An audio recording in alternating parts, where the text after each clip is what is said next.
Ce matin, tu t'es réveillé et tu t'es demandé comment allait se passer ta journée. Les mêmes routines, les mêmes schémas répétitifs ou alors l'envie de tout transcender et dépasser. Ce qui est certain, c'est que toi seul en as la clé. J'évolue donc je suis, le podcast 100% évolution personnelle. Pour te sentir épanoui, il est essentiel de chercher à grandir à chaque instant de tes expériences, qu'elles aient été positives ou négatives. Tu ne le sais peut-être pas encore, mais tu es un véritable alchimiste. Je te propose donc des sujets variés autour de la connaissance de soi, de la psychologie, de la pensée positive et surtout des conseils, des stratégies et des outils pour avancer de la meilleure manière qui soit sur le chemin de ta vie.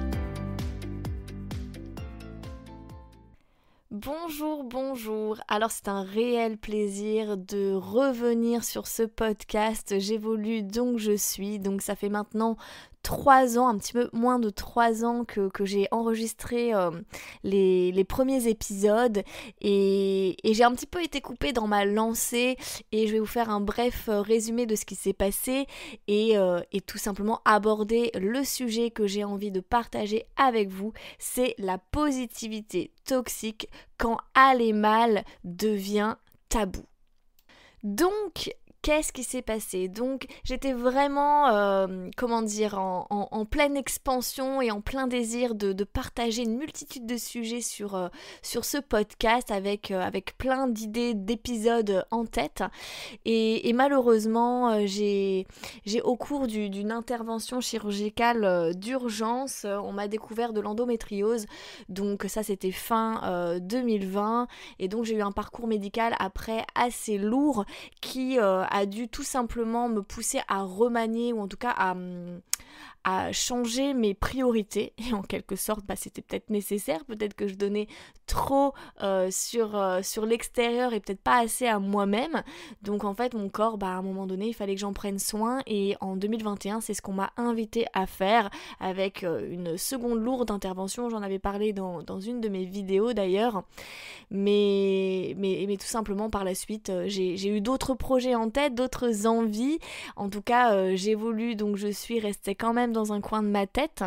Voilà, donc l'année 2022, c'est pareil, j'ai dû vivre d'autres choses pas faciles émotionnellement, mais en fait tout ça était sans doute nécessaire pour que je puisse partager avec vous ces nouveaux sujets et surtout d'une manière peut-être plus, je sais pas, peut-être de manière plus mature, j'en sais rien. En tout cas, aujourd'hui, je suis une nouvelle version de moi. Je ne suis plus la même Amandine qu'en 2020, lorsque j'ai lancé les tout premiers épisodes. En fait, il n'y en a eu que 3 finalement, donc ça a vraiment été entre guillemets mis en pause dès le départ, mais en tout cas voilà, c'est reparti.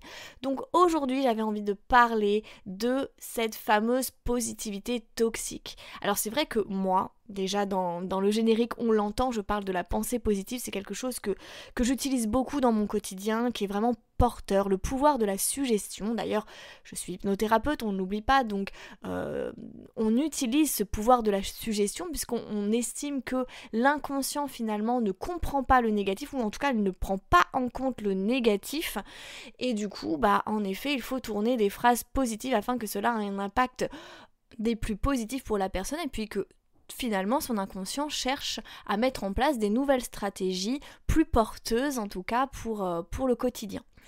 Donc quand je parle de positivité toxique, je l'aborde d'un point de vue de la relation à l'autre, de notre communication avec l'autre en société, tout simplement. Bon, juste une aparté, je vais utiliser le tutoiement, ça sera beaucoup plus simple pour moi pour communiquer avec toi. Donc, est-ce que ça t'est déjà arrivé de passer par une étape difficile de vie? Bon, si tu me dis que tu n'as jamais eu de problème dans la vie, je n'y croirais pas. Je me dis que la vie n'est pas un long fleuve tranquille, donc on est tous passés par des moments plus ou moins faciles, quels qu'ils soient. Après, on a tous un degré ou en tout cas une jauge de ce qu'on estime être bon ou mauvais. Mais en tout cas, voilà. Prends une situation où tu as vécu un grand bouleversement dans ta vie. Peut-être une perte d'emploi, une rupture amoureuse, un deuil, peu importe. On va laisser de côté les problèmes de santé pour l'instant.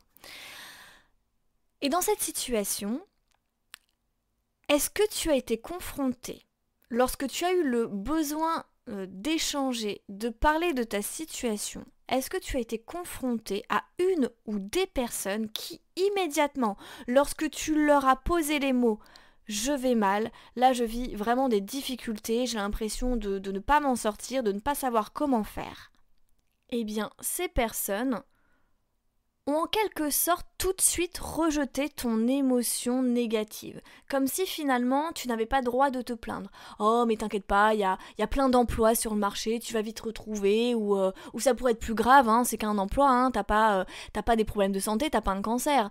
Ou si tu t'es séparé, on t'a dit un de perdu, 10 de retrouver, ne t'inquiète pas, de toute façon, cette personne elle n'était pas faite pour toi, sinon...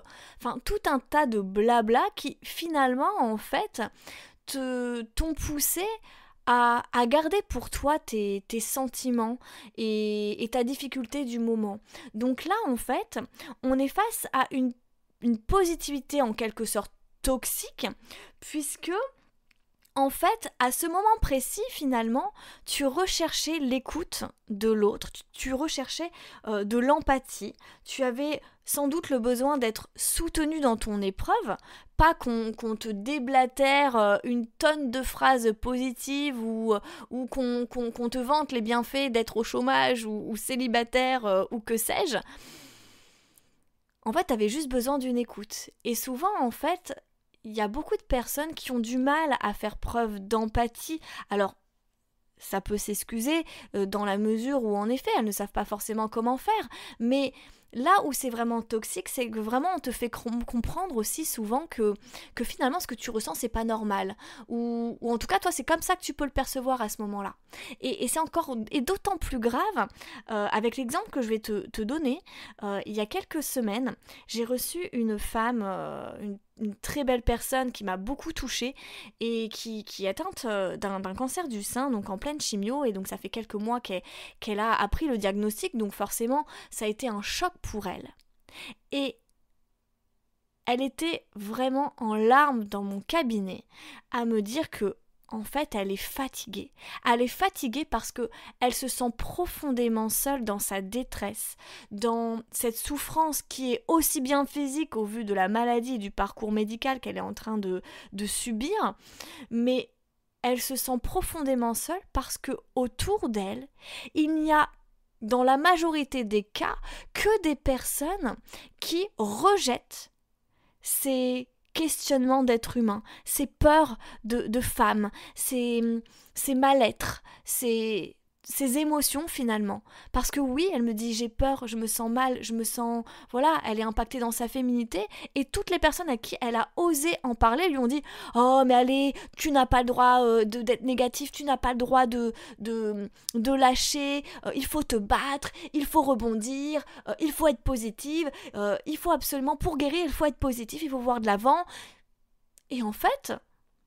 on n'écoute pas profondément l'autre quand on réagit comme ça. Alors, bien sûr, on peut se dire que cette personne qui essaye de nous booster, en fait, c'est qu'elle a peut-être peur pour nous, elle a peut-être du mal avec la maladie, c'est peut-être quelque chose qui lui fait terriblement peur, qu'elle a peur de ne pas avoir les mots. Mais dans ce moment-là, en fait... on est dans de la toxicité parce que finalement, nous ne sommes pas à l'écoute de l'autre. Et je pense qu'on a tous maladroitement eu ce genre de comportement parce que peut-être qu'on était pressé, on n'avait pas le temps d'entendre notre ami chouiner, pleurer peut-être la perte d'un amoureux, la perte peut-être d'un animal quand on parle de deuil, etc. Et finalement là en fait on ne se rend pas compte à quel point finalement on enfonce l'autre. On est en train de faire plus de mal que de bien, en pensant peut-être bien faire. Mais qui on aide dans cette situation ? Sans doute soi, en tout cas on s'aide à fuir une situation. Donc là, il y a 2 points importants à retenir dans la notion de positivité toxique. C'est toxique quand, en effet, on n'écoute pas l'autre. On ne le soutient pas. On n'est pas à l'écoute profonde de ses émotions, on fait preuve d'un manque d'empathie et on rejette ses émotions. Et c'est encore pire quand, en plus, on lui dit « tu n'as pas le droit de ressentir ça ». C'est comme si finalement on disait à l'autre « tu devrais avoir honte de te sentir triste dans telle situation, tu devrais avoir honte de réagir comme ça ». alors que la personne, elle est déjà peut-être au bout du rouleau. Elle demande juste une main tendue, une oreille attentive, et nous, on rejette son sentiment, son émotion. Donc je t'invite vraiment à être vigilante par rapport à ça, justement, lorsque tu seras confronté à une personne qui te dépose ses soucis. Alors, soit tu n'es pas disponible à ce moment-là et tu lui dis, écoute, malheureusement, je ne vais pas pouvoir t'être d'une grande aide parce que à ce moment précis, je n'ai peut-être pas le temps, pas l'espace, ou moi-même je vais mal, donc peut-être que je vais être indélicate, ou voilà, je ne suis pas en mesure de t'aider, que de réagir avec de la positivité toxique comme on vient de le voir. Donc attention à ça. Il est nécessaire aussi de faire attention à ne pas trop chercher à convaincre une personne qui va profondément mal qu'elle peut être heureuse si elle le décide. C'est-à-dire que des fois on dit oui, bon bah là tu vas mal, tu vas rebondir, mais au final c'est le bonheur, il n'appartient qu'à toi, hein. Tu peux décider, t'as le droit d'être triste, hein. tu peux vivre ton émotion, tu peux être au plus mal, hein, mais encore une fois c'est toi qui choisis d'aller mal. Attention. Nous sommes des êtres émotionnels. La personne, elle est en train de passer sa vague émotionnelle, son expérience du moment, et que les émotions, elles doivent circuler. Et que là, bah oui, toi, dans ce moment précis, tu es peut-être en contact avec une personne qui vit son flot d'émotions. Par la suite, elle sera capable de rebondir quand elle le souhaitera. Alors, ce temps peut durer plus ou moins longtemps, mais en tout cas, il faut être vigilant aussi à ça, de se dire, ouais, enfin bon, c'est toi qui décides. Parce que, en quelque sorte, quand on est dans un cheminement de développement personnel, on nous met face à nos responsabilités. C'est que on initie le fait, et c'est aussi ça le danger du développement personnel d'un point de vue positivité extrême, c'est que on nous fait comprendre que chaque expérience que l'on vit, on en est responsable. Parce que tout résulte de choix, etc., conscient, inconscient, mais on pose beaucoup le mot responsabilité. Et que là, par exemple, tu es face à une personne qui va mal et tu lui dis, ouais, enfin bon, ce qui t'arrive, tu en es responsable, hein. Est-ce que tu crois qu'elle est en mesure d'accueillir ça dans son flot émotionnel ? Peut-être que tu as raison, peut-être que c'est la vérité, mais est-ce que la personne a besoin de l'entendre ?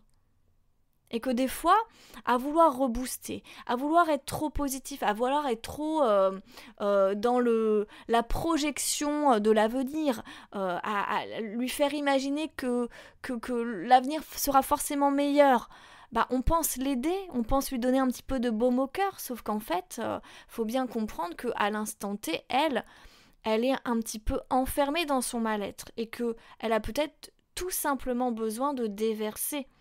Voilà, et que voilà, il est nécessaire de ne pas nier, vraiment, de nier et de rejeter l'expérience que l'autre vit. Et encore une fois, et j'insiste sur ça, si tu n'es pas capable d'être une écoute pour la personne, ou peut-être même juste de lui conseiller, écoute, moi je sais que j'aurai pas les mots adéquats, mais peut-être qu'un professionnel pourra t'aider.